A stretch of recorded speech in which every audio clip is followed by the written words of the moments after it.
ibilisi akuache, lakini una nafasi ya kumpinga na kumshinda. Bwana asifiwe. Sasa katika safari ya leo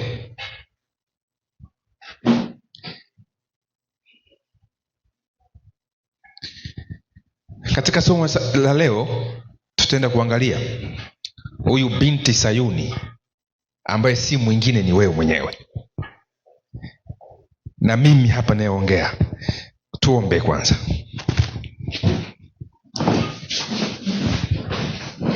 Baba yetu wa mbinguni, naomba ukainue macho yetu mbinguni, ukainamishe mioyo yetu, ukatusamehe tulipokosea, ukafungua ufahamu wetu, tukajue tuko vitani lakini tuna ushindi.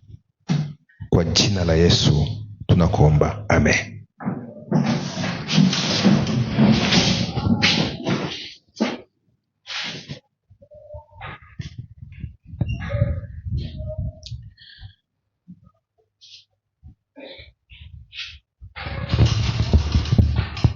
Sasa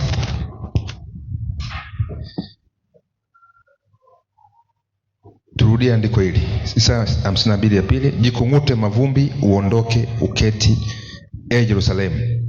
Jifungulie vifungo vya shingo yako, e binti Sayuni, uliyefanyaje?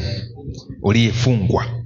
Sasa kuna maisha ambayo tunaweza kuwa tunaishi, lakini tukawa katika vifungo. Katika nini? Ukawa ni mhubiri, ukawa ni mwalimu, ukawa ni mtumishi, ukawa wewe unasali, lakini umefungwa. Na tunapiga mbio, tunashangaa mbona nafanya hiki akiendi, nafanya biashara hii haiendi, kazini kwangu sipati kibali, nimesoma na degree na shida. Unajua kuna andiko linasema katika Biblia kwamba Mungu atasupply all your needs. Tuko pamoja? Ina maana katika kitu ambacho Mungu anawafadhili watu wake, cha kwanza ni kuweza kula, kunywa na kuvaa. Haya mengine ni ziada. Tuko pamoja? Kula, kunywa na kuvaa. Tukiwa na hata na hizo changamoto, yani kula yetu ni ya wasiwasi, kuna vitu viko pale ambavyo havijakaa sawa kama muamini. Sisemi kwamba ukiwa muamini unaweza ukawa kama Balesa. Tuko pamoja? Lakini pia unaweza ukawa kama nani? Balesa pia. Sasa naomba tu nizingatie vizuri ninachokiongelea hapa.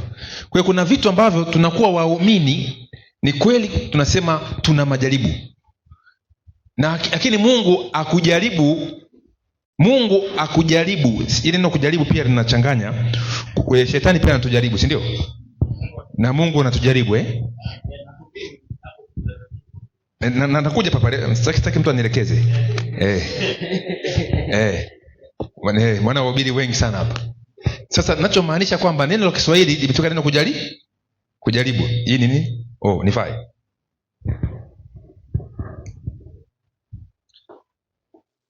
Sasa kwenye English kuna ile inaitwa test, si ndio? Au trial. Alafu kwa upande mwingine neno jaribu ile kwa Kiswahili inakuwa temptation. Kwa shetani anatutempt tufanyeje? Tuanguke. Anatujaribu, yani anakuwekea mitego ufanyeje? Uanguke. Ila Mungu anakuwekea mazingira test, yani tutumie, anakupima kwamba huyu Aaron sasa nimemlea mpaka hapa, acha nimwachie.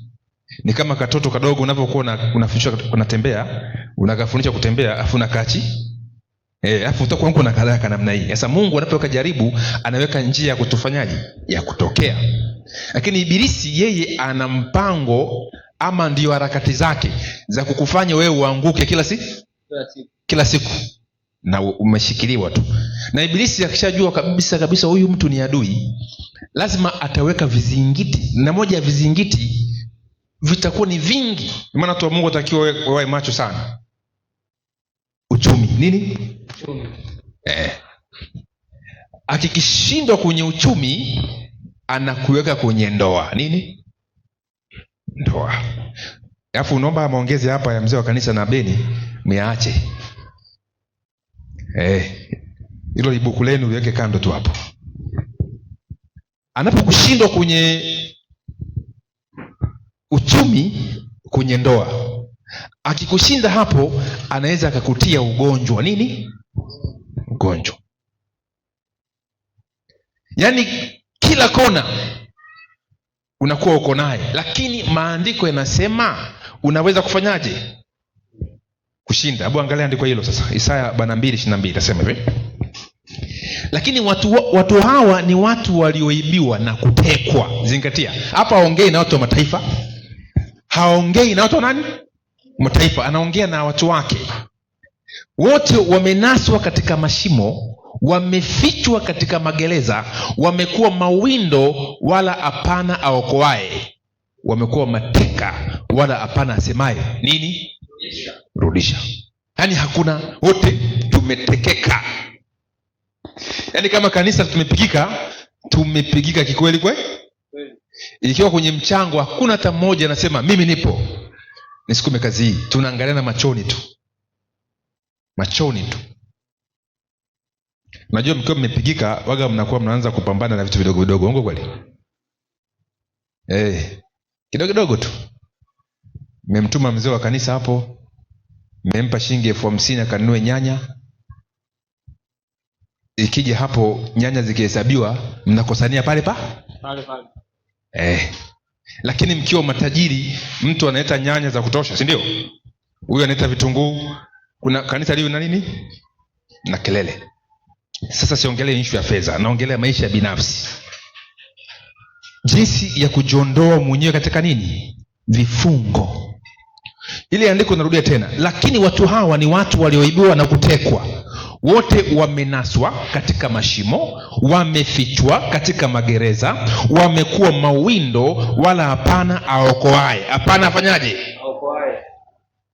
Wamekuwa mateka wala hapana semaye rudi. Uje kuona sehemu, unaenda sehemu mmepiga dili vizuri, si ndio? Dili imekaa vizuri, kesho mnaenda kuchukua huo mzigo, lakini ukifika pale mambo yanafanyaje?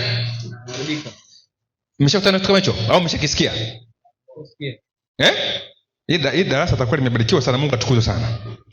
Sasa kwa point hiyo, yani unaenda unafanya mchakato, unafika katika eneo husika, mambo yanafanyaje? Yanaharibika. Ama unaitwa kwenye kazi, unafika pale unakataliwa. Tuko pamoja hapo? Sasa naongelea mambo ya kiuchumi, nakuja pia na yale mengine ya kiroho. Yaani unajikuta wewe unamcha Mungu, lakini uwezi kufanya maombi. Uwezi kufanya nini? Ukisoma Biblia, ukishika Biblia unasinzia. Tuko pamoja? Yaani kuna vitu vinakuwa ni vigumu tu. Au unaenda sehemu watu wanakukataa. Si unaelewa vizuri? Na wewe unakuja wapi? Kanisani. Yaani unafanya kila kitu kwako akiendi, na unasoma Biblia na unasoma mafungu na unasonga nini mbele, lakini mambo yafanyaje? Haendi. Mzee, ushasikia kitu kama hicho? Ushasikia kama hicho? Sisemi kuna zile changamoto ambazo tunapambana, lakini ni zile challenge za kufikia mafanikio, lakini unaona faida. Lakini wewe katika maisha yako haoni nini? Faida. Simaanishi kukosa wote unafanyaje? Unakosa.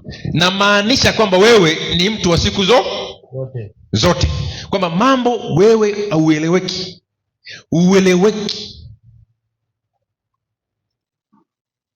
na ujielewi kwa wakati mwingine.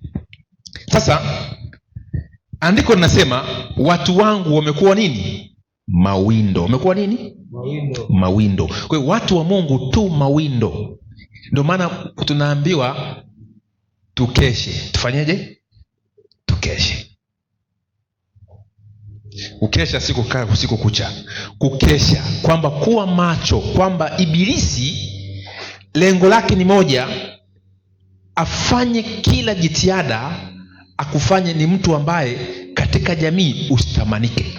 na kitu ambacho Ibilisi anakipenda katika maisha yake yote ni kumfanya mtu wa Mungu awe mtu asiyetamanika, awe mtu asiyeeleweka, ili jamii inavyomuona kwamba iseme bayana kwamba kumfuata Mungu ni umaskini, kumfuata Mungu ni mateso, kumfuata Mungu ni mapigo. Kwa sisi kama watu wa Mungu tunapaswa kusimama katika ngome yoyote, kuonyesha hatua, kuonyesha njia za watu kutoka katika vifungo. Tuko pamoja? Lakini kama sisi watu wa Mungu, ndio Mungu anawashangaa Waisraeli kwamba hapo amewapa kila kitu, lakini ndani yake bado wamefanyaje? Wamefungwa. Halafu anasikitika, mbona kati yenu hakuna hata mmoja naye asemea nini? Rudisha. Tunakuwa tunahubiri unabii, tunakuwa tunahubiri mafundisho mazuri ya kujenga, tunakataa mafundisho ya uongo, hata Mungu wa uongo tunamkataa, lakini sisi wenyewe tunakuwa ni watu ambao tusioeleweka. Hata kuna mawili, huenda hatujajua vita. Daudi anasema Mungu alinifundisha vita. Tuko pamoja? Na inawezekana pia huenda tumekuwa wapuuzaji, huenda tumejisahau, huenda tumesahau kusudi letu. Kwa nini Mungu anasema hivi? Hebu nipe kitabu kile cha Hesabu 15 mstari wa 3 kama sijakosea. Kama si Hesabu 15:3 itakuwa ni Kutoka 15:3. Msomaji ni nani? Sema. Nanyi mtawataka. Hiyo ni ngapi? Hesabu 15:3. Kutoka 15:3. Kutoka 15:3. Nasemaje? Anasema Bwana ni mtu wa vita. Hapo Bwana ni mtu wa nini? Wa vita. Bwana ndilo jina lake.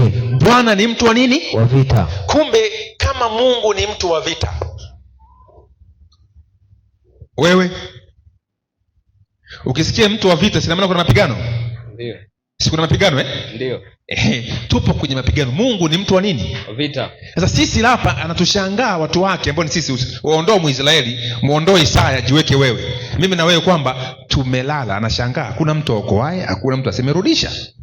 Sasa ni vingapi binafsi ambao unavijua wewe umevipoteza mpaka umri huu?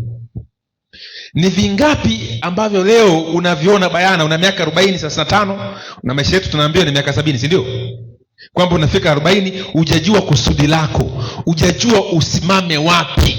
Yaani bado leo upo unatafuta mwelekeo. Unatafuta nini? Na hujaupata nini? Mwelekeo. Upo tu tafuta mwelekeo. Sasa kuna kitu ambacho kimekula maisha, lakini Mungu anaweza kubadilisha chochote. Nitafuteni ile andiko kwamba tumeliwa na madumadu, unafahamu na palale, na kuna madumadu na kuna palale na kuna nzige. Nzige anakula yale matawi. Anakula nini? Palale anakula shina. Madumadu anapiga mzizi. Sasa maisha yako kichwani nzige, katikati palale, miguuni madumadu kiboko yao. Yaani wewe mzizi wako wa kuinuka umeliwa, kiini chako kimeli. Ndivyo leo katika ulimwengu wa leo tukifunuliwa Bwana, hata nasi utajikuta una wadudu hao, madumadu, palale, katika ulimwengu wa nini? Wa roho. Unajua mambo ya roho ni ya halisi kuliko mambo tunayaona katika maisha. Sasa tunaangalia mimi ni nani mpaka umri huu na kuwa bado nasumbuliwa, sijajua nielekee wapi. Unajua ukijua ukiwa vitani, kama ni askari wa Yesu, askari wa kidunia, anapotuma kwenye mission Kongo, si anajua hata kupigana nani? Aba na M23, si ndio? Si ana mshahara tena unapokuwa kupigana waga kunaongezeka ile inaitwaje ile? Ni bonus. Inatoka bonus. Posho ile. Ile ongezeko tu, si ndio Anajua anapigana na adui yupi, aenda kwenye mission. Lakini sisi je, tunatambua tunapigana na adui yupi? Na askari ameajiliwa. Sasa wewe upo katika eneo gani la kazi katika kazi ya Kristo? Sasa hapo ndipo Ibilisi anachokifanya, anakuhamisha. Anafanyaje? Anakuhamisha katika lile eneo ambalo umewekwa, ambalo utapigana, utapata posho. Tuko pamoja? Anakuhamisha, anakupa kitu kingi. kunakuta huko ndani ya mahali pake. Na Mungu ili akuokoe lazima akutoe hapo ulipo, akuhamishe, akuwe katika njia. Hivi mnanielewa vizuri eh? Hebu nipe Wakolosai 1:13. Lazima anapokuokoa lazima akuhamishe katika eneo fulani. Kwa hiyo kuna mahali ambapo tumewekwa ambapo si eneo letu. Si eneo letu. Sasa matokeo ndio haya maisha tuko nayo leo. Tunakuwa smart lakini tumechoka. Afya zetu hazieleweki. Tumekuwa ni watu ambao yani siri unaijua nini mwenyewe. Nisomee ndiko au umesahau? Anasemaje? Naye alituokoa katika nguvu za giza. Zingatia. Akatuhamisha na kutuingiza katika ufalme wa mwana wa pendo lake. Hebu tuangalie ile andiko. Anatuokoa alafu anasema nataka niongee darasa. Akituokoa anatufanyaje? Tuhamisha. Alituokoa toka wapi? Katika nguvu za giza. Katika nguvu za giza. Alafu akatuhamisha. Kumbe akutuacha akatuhamisha. Alafu akatuingiza wapi? Ufalme wa mwana wa pendo. Katika pendo la mwana wa pendo? Katika ufalme Katika ufalme wa mwana wa pendo lake. Asante kwa kunisaisha. Hivi mnafahamu mwana wa ufalme? Si unajua ufalme una command power Mfalme ana command kila kitu. Tunapokuwa ndani ya ufalme, je, kweli tunaishi katika maisha yale ambayo Kristo anayakusudia? Sasa kule tunapokuwa katika nguvu za giza, ina maana tumeokolewa kutoka katika nguvu za nani?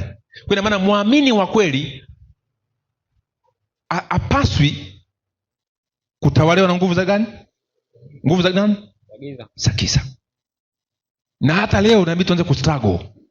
Yaani tuanze kupambana kujitoa katika nguvu za nini? Za giza. Na nguvu za giza si tu yale mapepo. Ndiye niwaambia habari njema. Kuna maisha ambayo ukiangalia bayana utakuta kwa asili yake yana vimelea vya ibilisi. Tuko pamoja? Lakini moja kwa moja unajikuta mwenyewe umesukumwa na kuwa ndani ya hilo dimbwi. Lakini unatamani kutoka, lakini unaweza kufanyaje? Uweze kufanyaje? Kutoka, maana umetekwa. Ila sasa kuna njia ya kujiondoa katika nini? Katika mateka. Kuna mtu mmoja kwa ananiambia, yaani Mwalimu Masawe, nikikutana tu kijana mmoja tu, sasa hivi Mungu amemfungua, na mwanamke nikimwona anajikuta mimi nimeingia katika mawazo na kumfuata. Tuko pamoja? Yaani ni maisha yake yanatembea, kutana hivi na anaanza kumfuata. Unafahamu ile? Yaani ukuta wewe unahangaishwa na hiyo hali. Na anaimba kwaya, na anafanya kila kitu, lakini akajipiga koki akanifuata. Tukazungumza. Tuko pamoja? Sasa unakuta hicho kitu si kwamba unaweza kujua kama ni jambo la kawaida. Kuna hali ambayo umefungwa nayo. Ukisoma kwenye kutarisha njia, kuna mielekeo ambayo ukiinvesti hata unapokuwa umeoa mkeo, alafu zeni utakuwa na yule mtoto ambaye utamzaa, atakuwa unamzaa na ule muhuri ambao tayari ushotengeneza nani? Wewe mwenyewe. Mtoto ni photocopy ya nani? Baba. Ya nani? Ya baba. Maandiko yanasema kama alivyo mama ndivyo alivyo nani? Binti yake. Adam akamzaa Seti kwa sura yake na mfano wake. Tuko pamoja? Sasa kuna hali ambayo unakuwa nayo si ndogo. Sasa unakuta kuna mienendo ambayo pia tumeilisi kutoka kwa baba zetu. Kuna andiko moja linasema kwamba Yesu anatuokoa hata kutoka katika mienendo ya nani? Ya baba zetu ambayo tulioilisi. Yaani kuanzia Adam mpaka baba yetu huyu wa nini? Wa kawaida. Natoa maandiko hapo baadaye. Sasa kuna vitu, kwa hiyo Mkristo yote unapokuwa katika Kristo lazima ukae chini utafakari. Ufanyaje? Utafakari. Maisha yangu kuanzia juu mpaka wapi? Chini. Unajua jana mwambia habari moja. Unajua kuna koo ambazo wazee wao walisema hawatamiliki. Hawatafanyaje?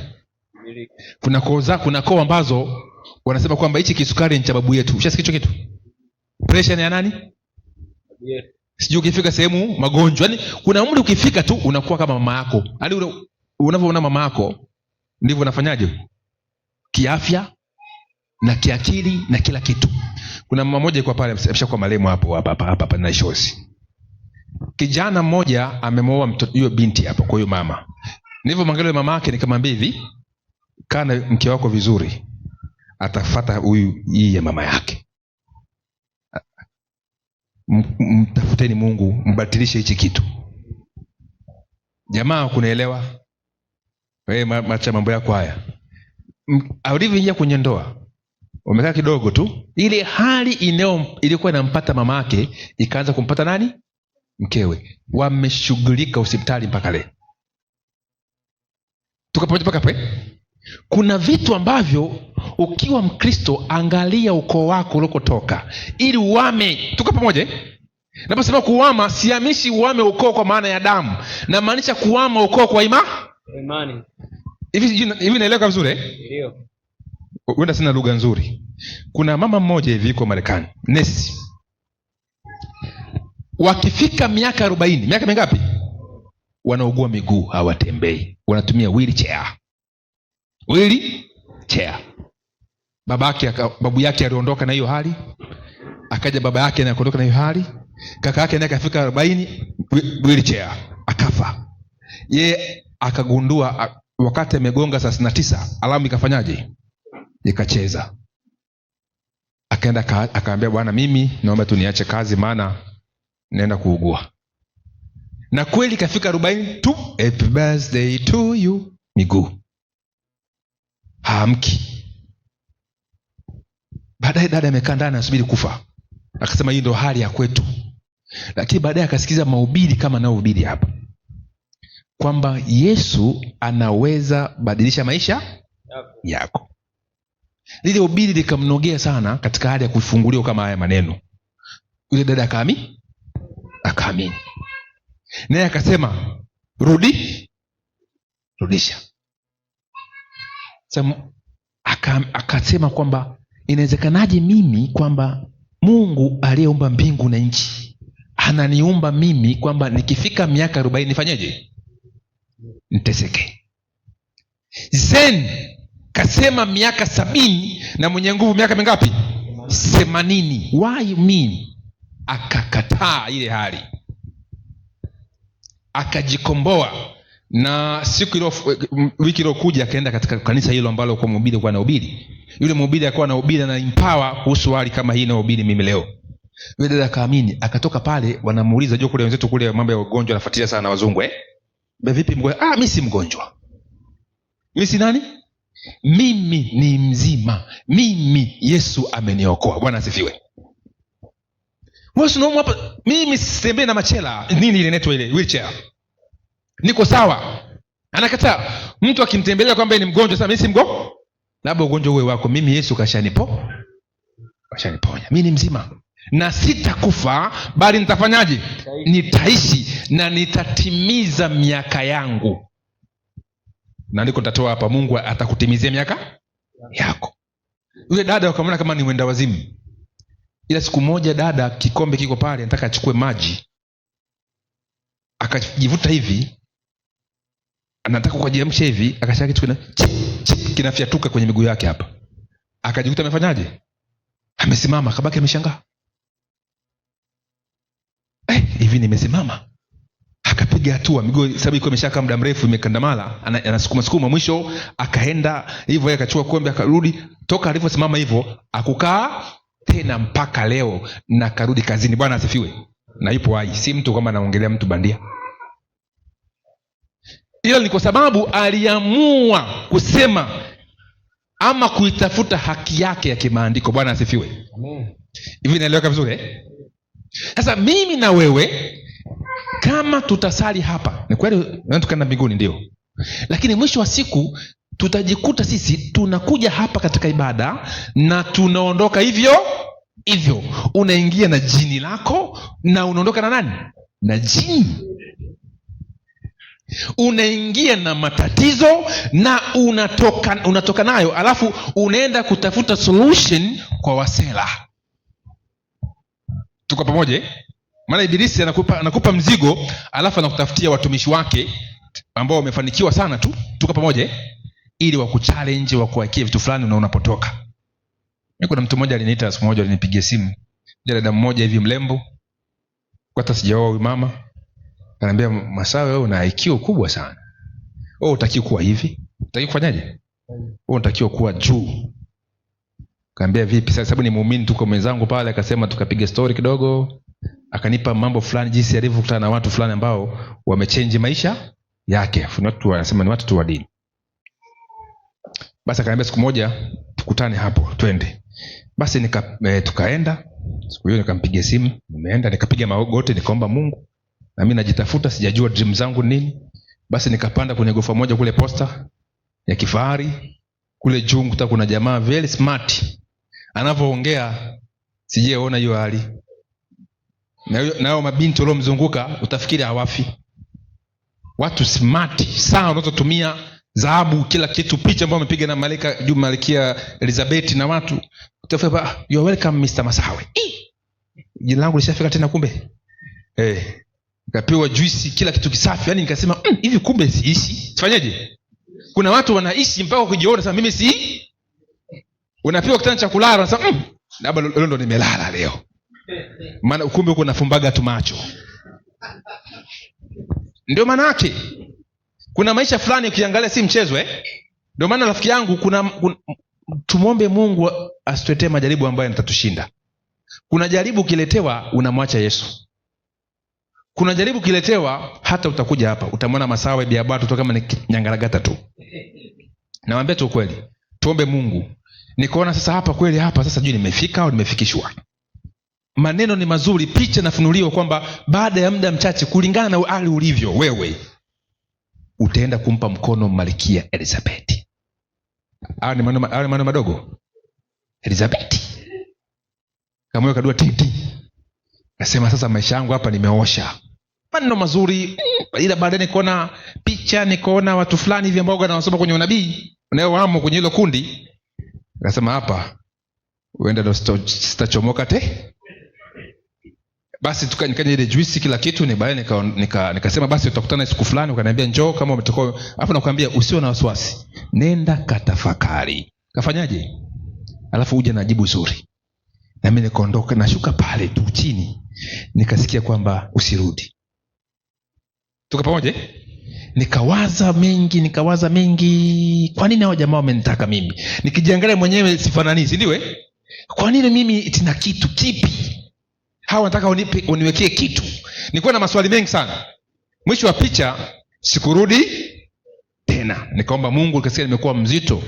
Yule dada kwanza nipigie simu. Niambia bwana huko wewe nenda mwenyewe.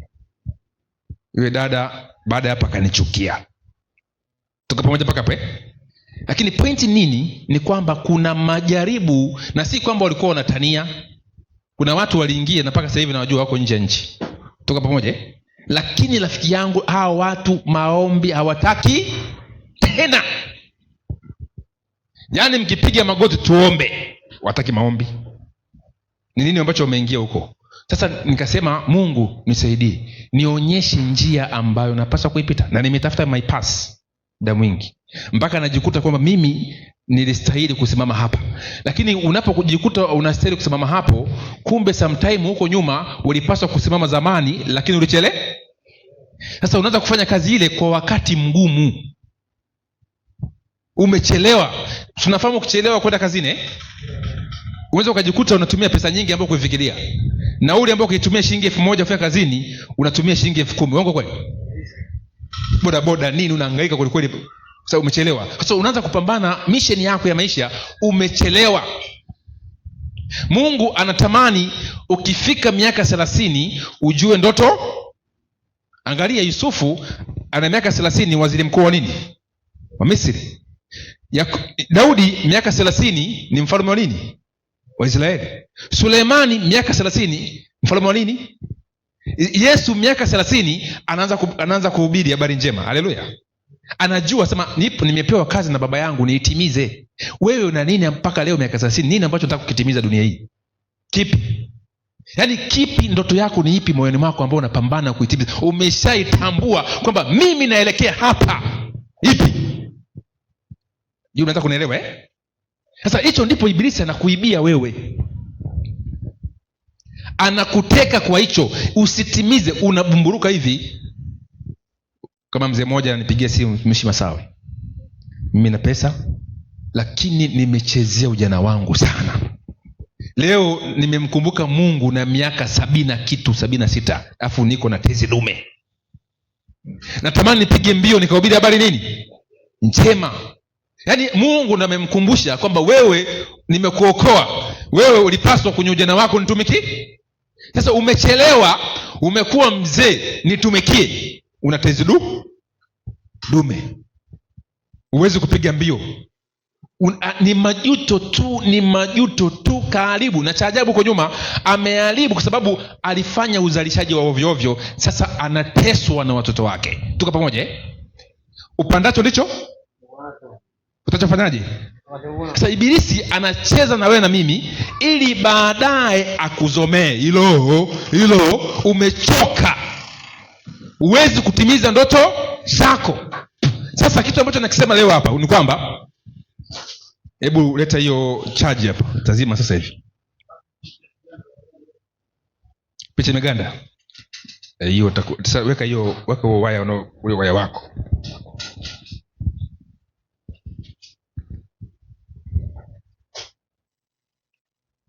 Tenda haraka na waya. Na nimegundua hapa ni kweli.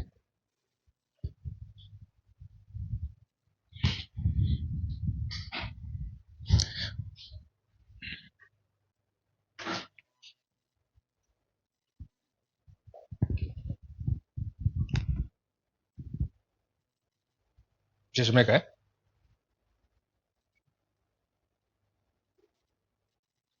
Bwana asifiwe. Kama mtu ana swali, uliza swali.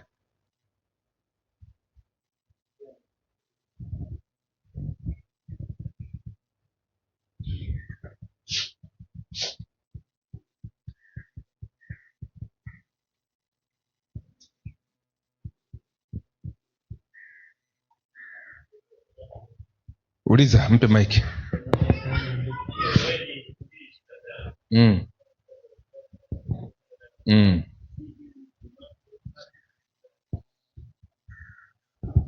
Na parare.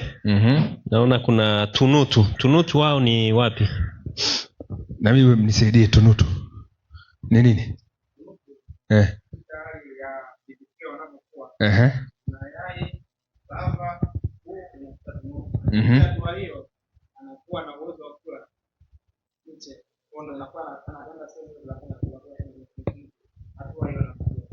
Kwa anakula vile vichanga. Iko imeganda muda mrefu. Itakuwa imeganda muda mrefu. Maana hata watu wameshindwa. Sasa tuendelee. Sasa iko hivi.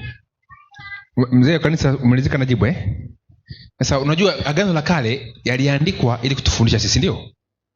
Ukisoma ile 15:4, nisomee Warumi 15:4. Anasema kwa kuwa yote yaliyotangulia kuandikwa yaliandikwa ili kutufundisha sisi, ndio, ili kwa saburi na mafaraja ya maandiko tupate kuwa na tumaini. Kumbe ina maana usikize tunutu kila kitu unapokuwa tunaisoma, tunaangalia bayana kwamba kuna tunutu, parari na nzigi za kiroho. Tuko pamoja ambazo kushika. Inategemea wewe una tunutu ipi. Na sometime mtunutu anaweza akawa mkeo, akawa mmeo. Tuko pamoja?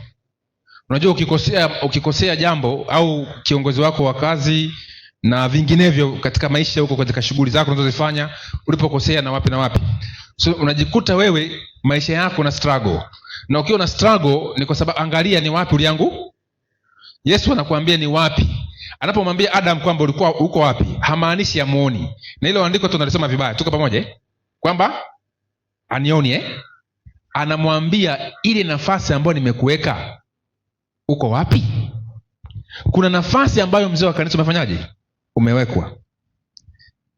Na katika maisha yetu kama tutakuwa wajanja, tumuulize Mungu kwa kila nini, wakina nini kwamba hapa nilipo ni mahali sahihi. Mara nyingi tunalazimisha mambo kwa sababu ya miemko na hamu ya jambo ya wakati ule, ila misiba baadaye inapotokea ndio unagundua kabisa pale niliingia kwa msisimu. Na hivi naeleka vizuri. Sasa tunataka tuongee katika mazingira haya, tayari tupo tufanyeje? Maana kila mmoja kwanza kuelezea maisha yake hapa ni maisha ambayo yaeleweki. Uongo kweli? Kila mtu ana historia yake hapa. Nimeshaharibu mahali fulani. Utakaa mwenyewe kitandani kwako utasema kuna sehemu fulani ilitakiwa nifanye hivi lakini sikufanya na matokeo ni haya. Uongo kweli? Hapa shuleni tumesoma shule wengi. Kuna watu ambao leo kutana nao ambao umesoma nao wana maisha tofauti na uko nayo, si ndio? Unakumbuka kabisa mimi nilikuwa mpiga kelele darasani. Mimi nilikuwa na doji, najiita msela nondo, si ndio?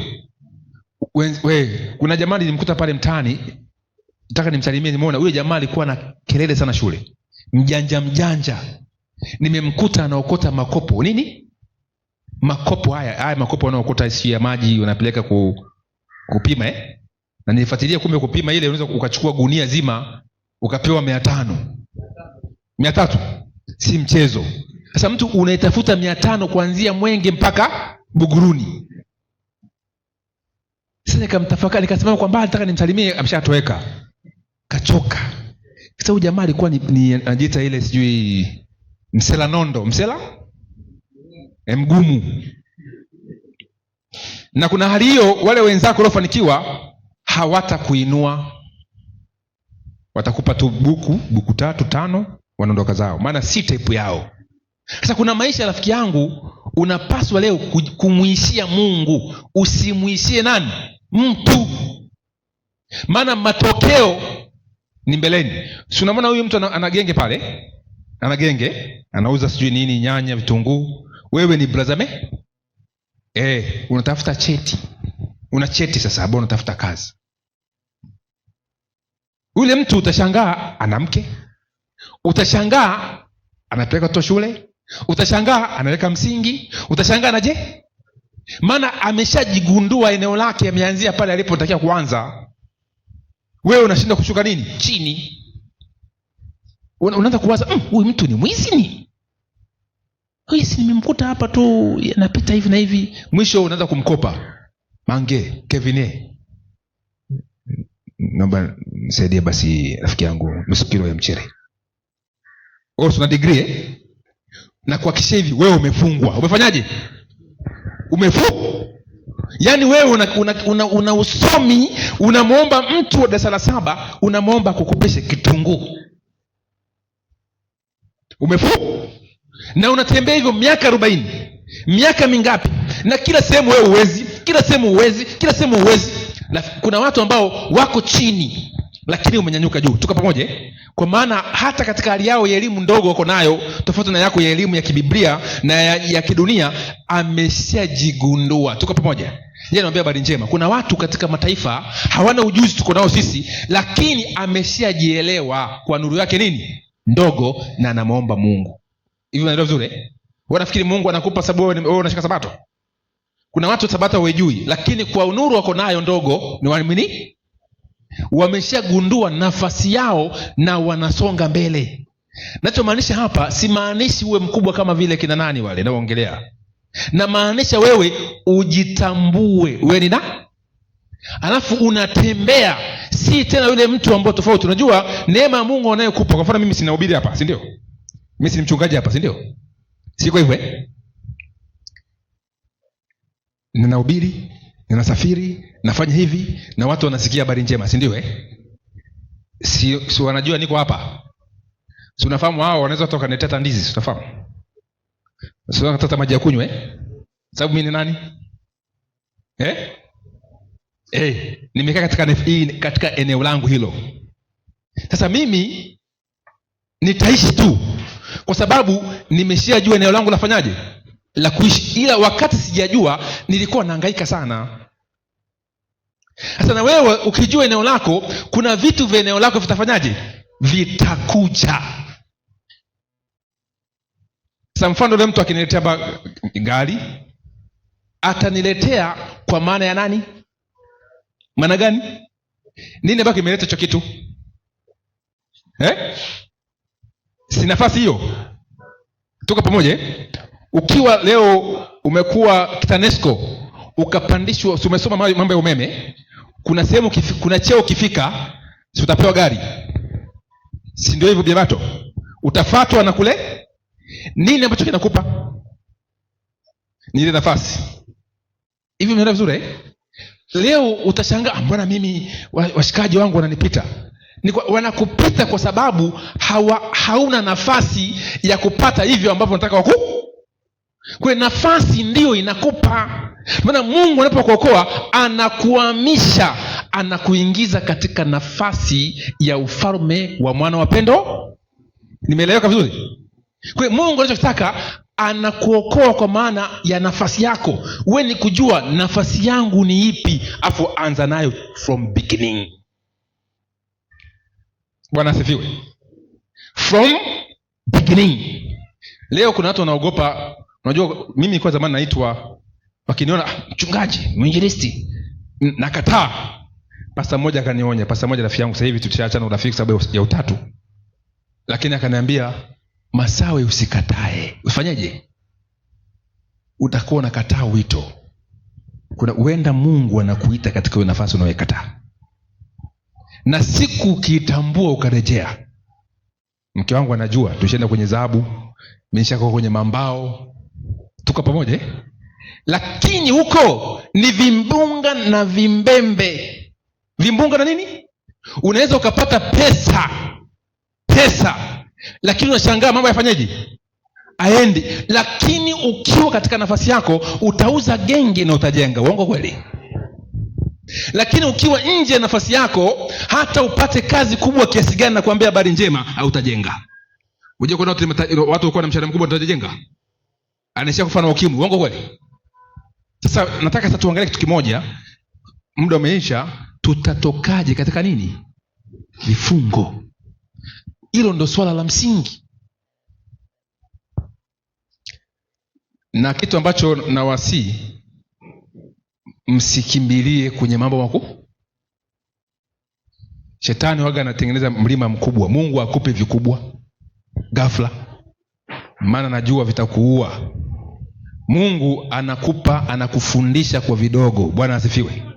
Anakufungua kutoka kwenye vifungo. Na moja vifungo kama sijaviongelea hapa pia ni vifungo vya dhambi. Vifungo vya nini? Yote usisahau. Vifungo vya nini? Maana dhambi ndio inatoa gharama yote tuko nayo hapa ya maisha. Hivi kuna watu watumia hela kama walevi. Kukupa hela ukale hawezi kukupa. Lakini ya kunywa utafanyaje? Utaogolea na pombe. Kwa hiyo unakuta leo pesa nyingi zinatumika kule. Dhambi ni vifungo, rafiki zangu. Hata wewe mwenyewe angalia mambo gani ya dhambi leo kupa gharama, utaelewa. Sasa huko tusitoke, nitakuja. Sasa naomba tuje katika mazingira haya.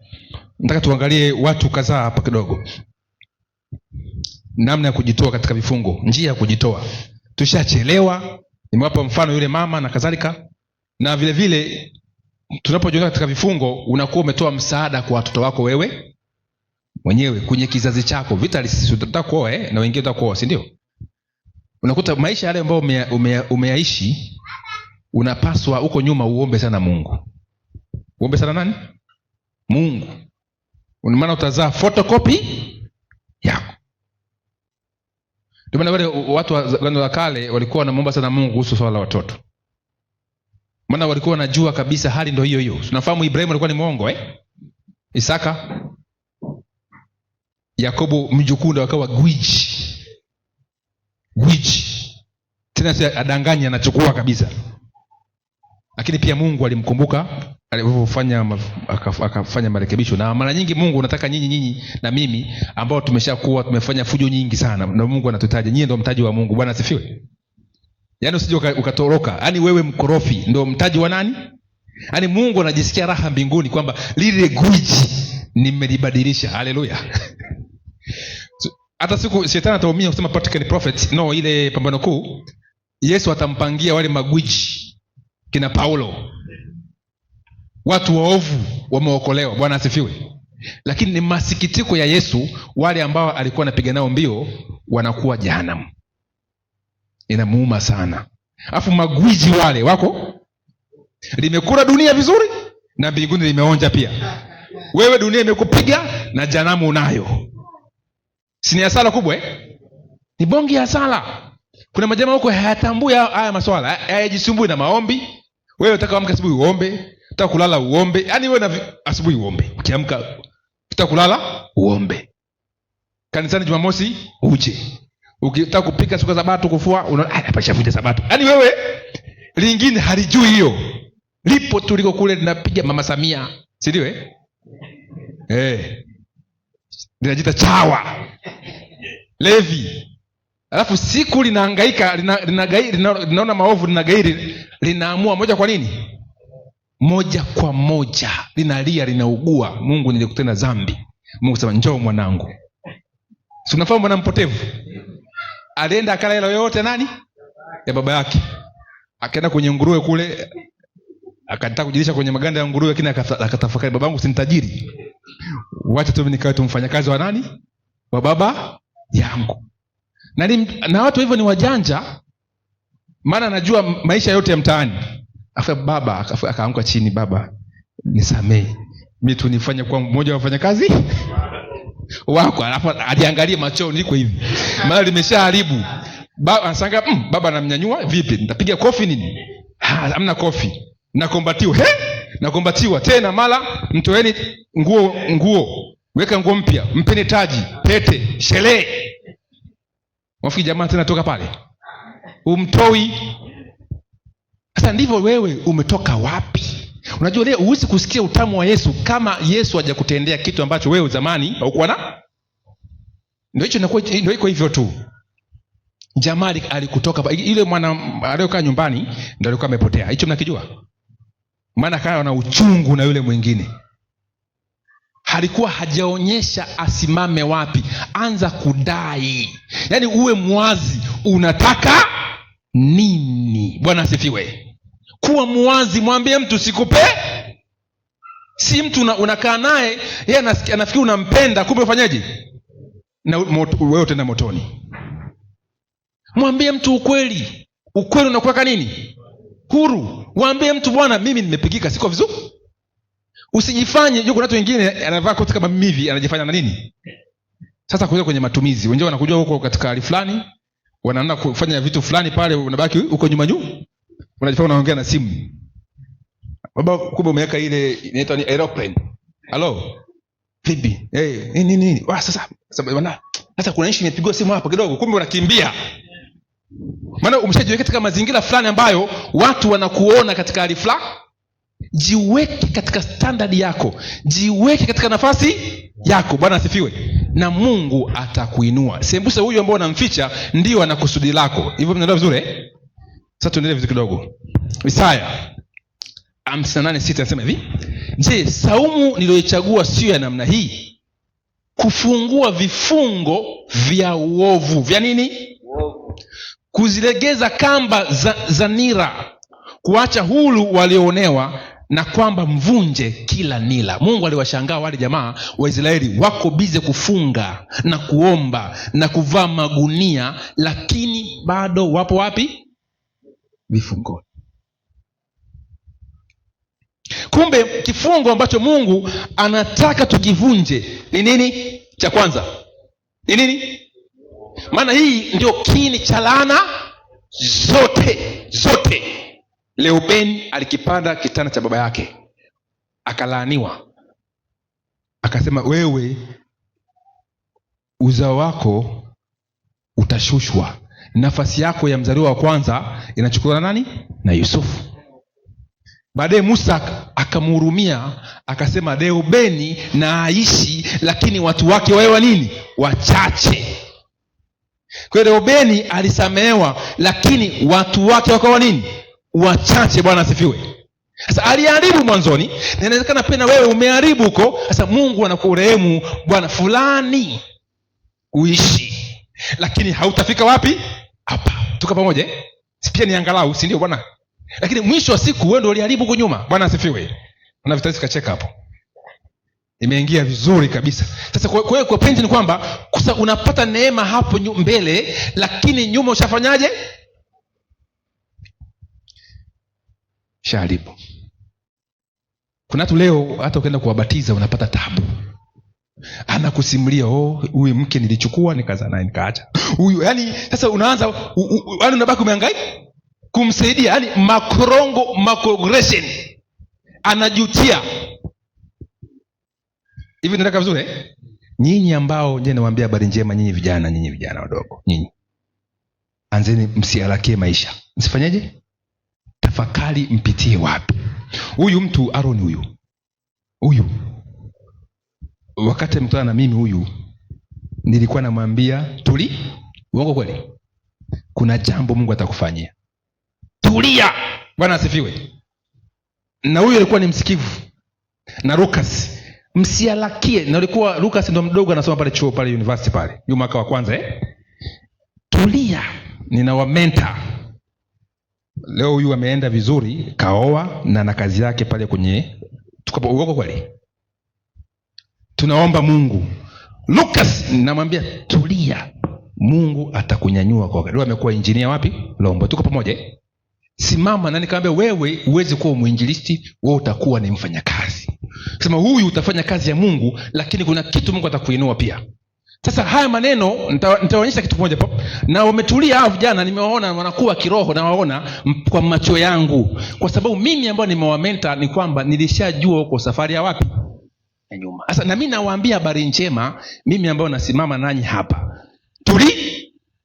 Fanyaje? Alafu mwambie Mungu, nataka nirudie katika maisha yangu ya nini? Ambayo wewe umeniumba kwayo. Bwana asifiwe. Kwa swaumu ambayo leo nawaambia, swaumu ni kufungua vifungo vya nini? Tuko pamoja?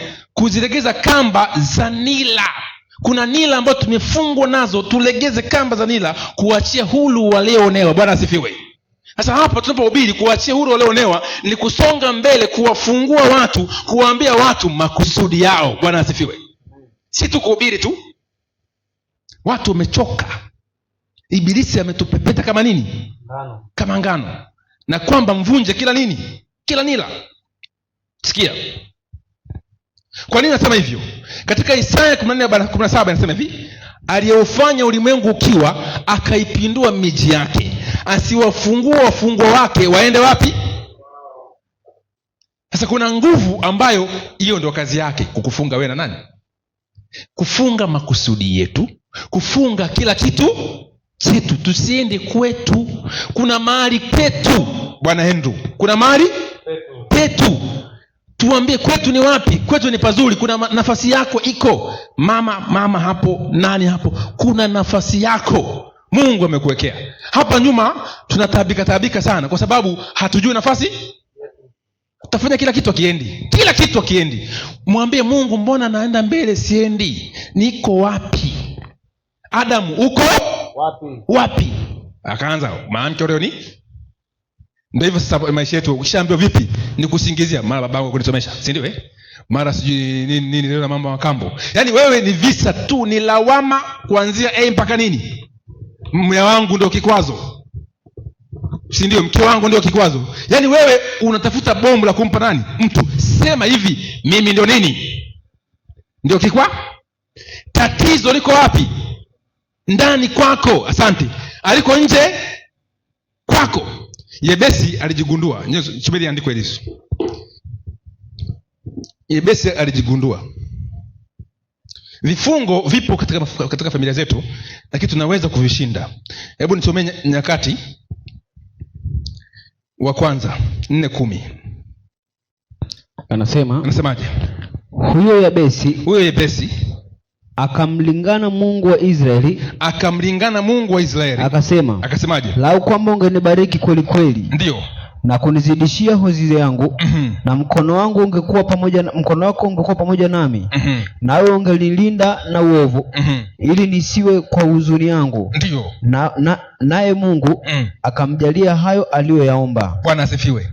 Yebesi, maana Yebesi ni huzuni. Yaani mama yake alikuwa ni maskini. Baba yake alikuwa nani? Maskini. Lakini Yabesi akasema familia yetu tuko wote maskini. Akamlilia nani? Mungu, na akamlingana. Si kumlilia, akafanyaje? Akamlingana. Maana yake alifanya mapenzi ya nani? Mungu. Akabadilisha maisha yake. Yabesi akaokoa familia ya kiuchumi. Bwana asifiwe. Sasa hiyo ndio siri ya wewe kutoka katika nini? Kifungu. Unaelewa vizuri? Unaangalia familia yako, mwangalie baba yako. Sura ya maisha yako mwangalie baba yako. Sura ya maisha yako mwangalie mama ya. Angalia ukoo wenu. Ukoo hauna mbunge, ukoo una waziri, ukoo ni wagonjwa wa visukari tu, ukoo pressure, ukoo yani kila kitu ni matatizo. Shtuka, amia ukoo wa Ibrahim. Bwana asifiwe. Ukoo wa imani, wale wa imani ubarikiwe sawa na nani? Na Ibrahim. Ili ujitenge na hizo koo, usimame mahali pako, sema Mungu hapa si mahali pangu. Tuko pamoja? Roho wa Bwana yu juu yangu, kwa maana amenitia mafuta kuhubiri maskini habari njema. Amenituma kuangazia wafungwa kufunguliwa kwao, na vipofu kupata kuona tena, kuacha huru waliofanyaje? Waliosetwa. Haya maneno hajayasema kinagaubaga tu ya kidini, ni maneno halisi. Hebu nipe 7:10 kitabu cha Mathayo. Je, niwaambia habari njema? Kuwatangazia wafungwa kufunguliwa nini? Wow. Si wafungwa tu wa jela, ni wafungwa waliofungwa na vifungo vya shetani. Vifungo vyote vya sampuli zote ulivyofungwa.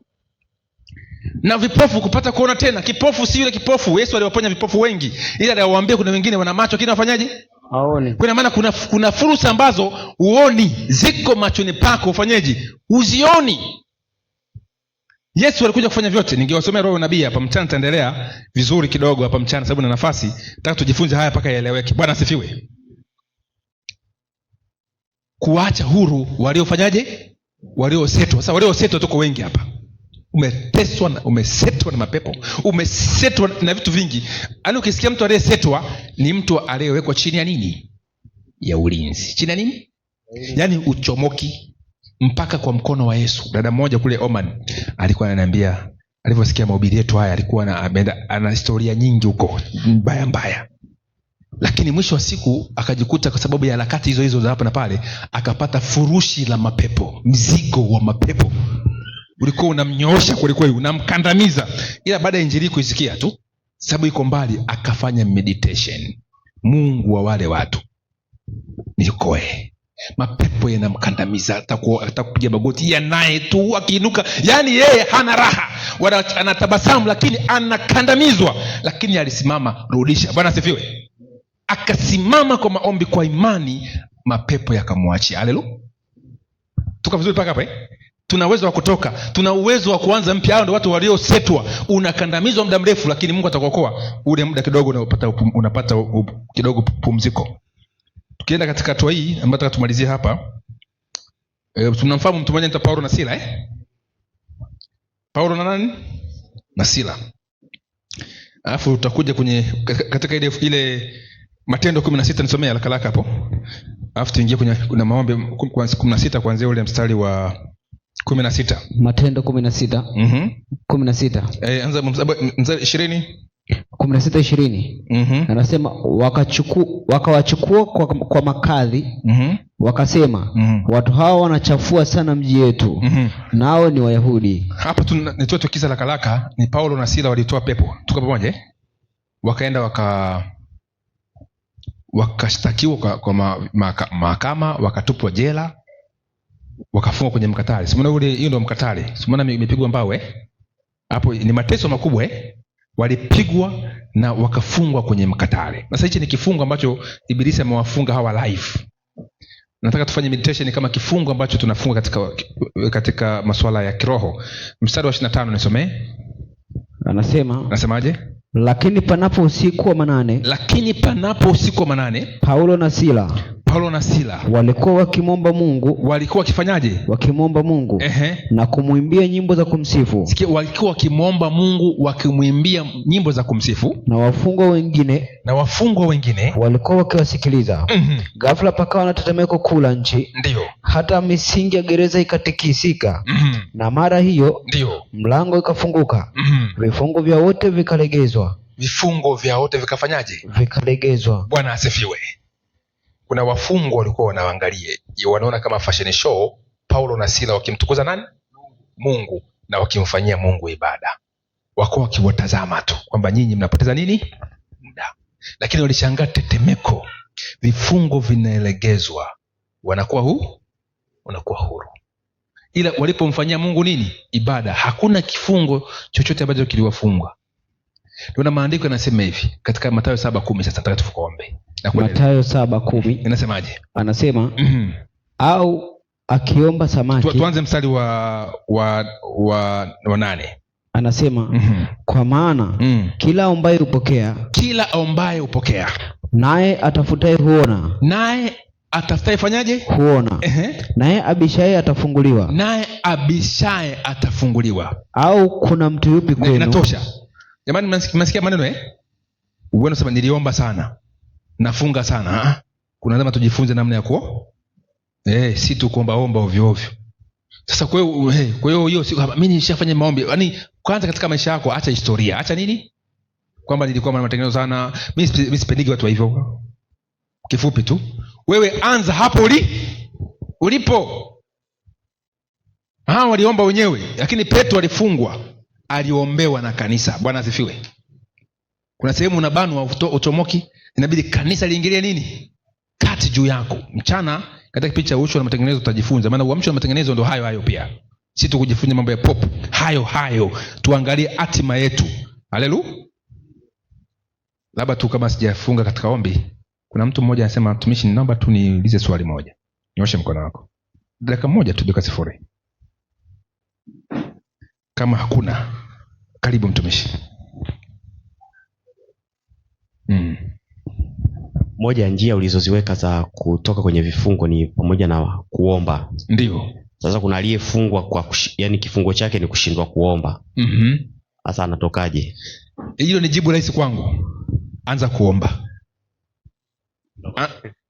Anza fanyaje? Simeandika hapa, ombeni mtape, bisheni tafanyaje? Sasa mtu unakuja mlangoni pale unasimama, iti wakufungulie mlango. Inawezekana? Gonga nini? Odi. Sasa mimi nitakwambia, mbona unasema sijafunguliwa mlango, niko mlangoni? Mimi nitakwambia kitu moja, piga nini? Piga mlango. Bwana asifiwe.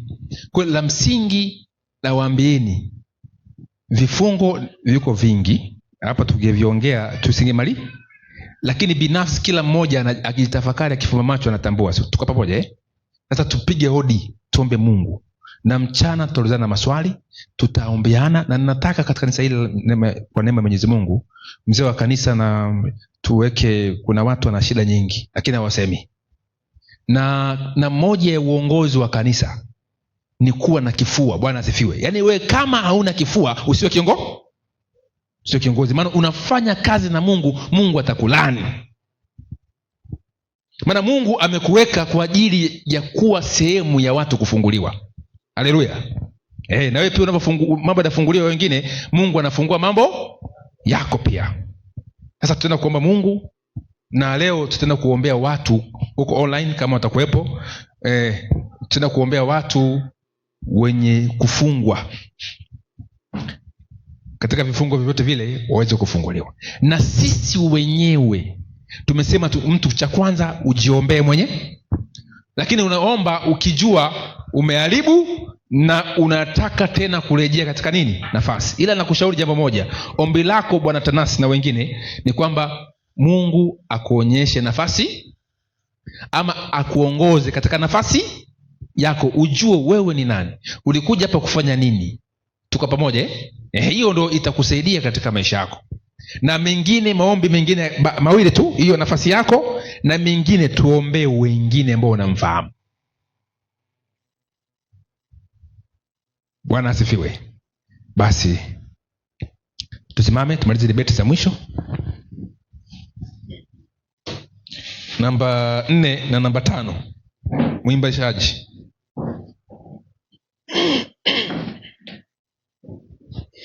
Mimi sitajua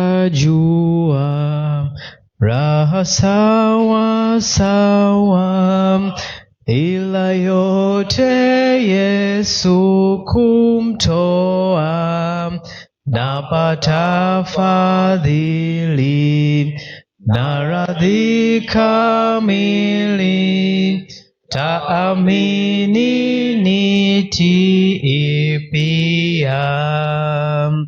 Kuamini njia pekee ni ya furaha kwa Yesu, amini utatii.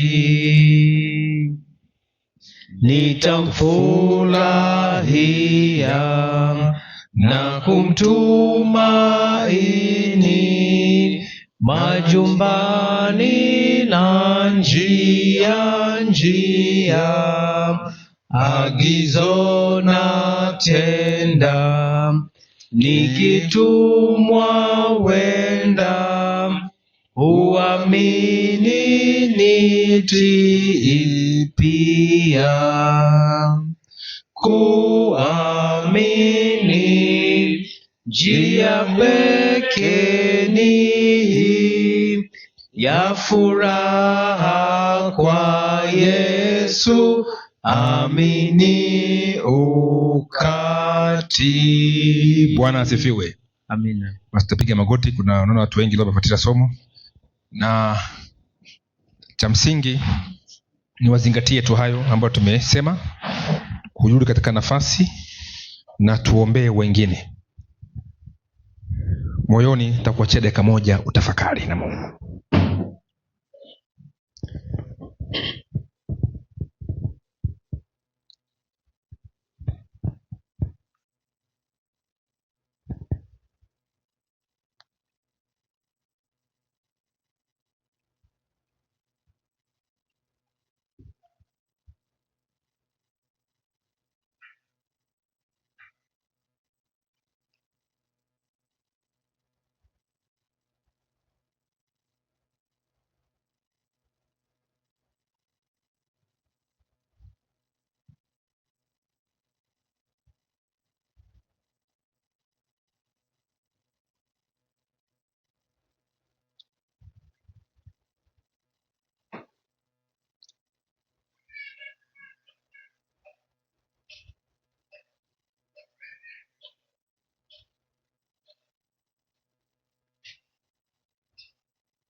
Baba mtakatifu, tumesujudu chini hapa, tumegundua kabisa sisi tumeuzwa, lakini Bwana, kwa maana tumetambua hilo, tuko utumwani katika vifungo vya mikatale, vifungo vya upofu, vifungo vya mambo yasiyofaa.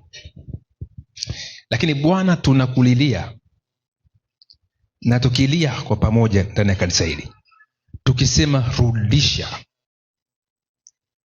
kwa neema yako vile ambavyo Bwana vimepolwa, vile ambavyo Bwana vimeibiwa, vile ambavyo Bwana vimekandamizwa na sisi ambao tumesetwa. Leo tumetambua tukiwa katika kifungo kile, na yule mwovu akitufunga tusiende kwetu, lakini ulimtuma mwanao kutufungua katika vifungo ili tuende kwetu. Jina lako Baba yetu ulitukuzwa kutupa somo hili ambalo Bwana, katika msukumo wa Roho wako nimeliweka mbele ya macho ya watu wako, mbele ya masikio ya watu wako unaotusikia hapa katika oli hili na wale ambao wanatusikia online. Baba, tumekata tamaa, lakini kwa sababu neno hili limekuja tumefarijika tena. Faraja imekuja, lakini Bwana hatujui vita, na wewe ni Bwana wa vita, na kusi utufundishe vita ili tuweze kupigana na yule adui, kama ilivyoandikwa kwamba mpingeni shetani naye atawakimbia. Leo tumemkataa kwa jina la Yesu, tunampinga katika jina la Yesu. Tumeona bayana alivyoturarua, nasi tumekataa. Tunavaa silaha tuweze kumrarua na kutoka katika mikono yake katika jina la Yesu. Ndoa zetu, familia zetu, kazi zetu, ajira zetu, na wale wasiokuwa na ajira na shughuli yoyote. Sasa Bwana, tunakusihi ukatuwezeshe kusimama na kupigana. Huenda kuna mtu anafanya kazi ile lakini si eneo lake. Ninakusihi Baba yangu, kampe eneo lake sasa. Huenda yule na yule hawapo katika maeneo yao. Ninakusihi Baba, katika jina la Yesu, kama ulivyonipiga huku na huku ukanirejesha katika huduma, ninakusihi katika Kristo, na wale ndugu zangu pia kauelekeze na kuwaleta katika nafasi ambayo umeumba kwayo, na vile ambavyo Bwana huenda wanavifikiria viko sahihi. Sasa Baba, nakusihi usiwafanye wakacheleweshwa tena, wakaenda mbali sana, na hatimaye tena wakapata wakati mgumu wa kurejea. Kuanzia sasa Baba, katika jina la Yesu, wakafunguliwe fursa zao, ili waweze kuona nafasi yao iko wapi ya kiroho, na pia vifungo vile vya kutokuomba, vifungo vile vya dhambi, na vifungo vingi ambavyo vimetufunga, kila mmoja anaelewa. Baba, tunakusihi katika Kristo ukatufungulie. Na wale ambao wanasetwa katika mahali ambao hawako mahali hapa, wako kule Nyamongo, wako Geita, wako Musoma, wako Mwanza, wako Tanzania hapa, wako nje ya Tanzania hapa, lakini wamesikia masomo haya na wanahitaji maarifa ya kujitoa hapo, na kusihi Baba uwape sasa. Mambo yetu ni mengi, ila maombi ya kila mmoja, hata anaomba sasa hivi, anaponuia, anachezesha mdomo kwa ile shida ambayo inamsumbua, haiza ya kiroho, haiza ya majini, haiza ya viumbe vya ajabu ambavyo vinamsonga, haiza ya vitu vyovyote vile ambavyo Bwana vinamkalia katika ndoa, katika popote pale, katika uchumi, katika popote pale. Baba, ninakuomba katika Kristo, na kwa kuugua naomba hilo jambo leo likapate suluhisho. Kwa jina la Yesu tunakuomba, amina. Mungu na awabariki.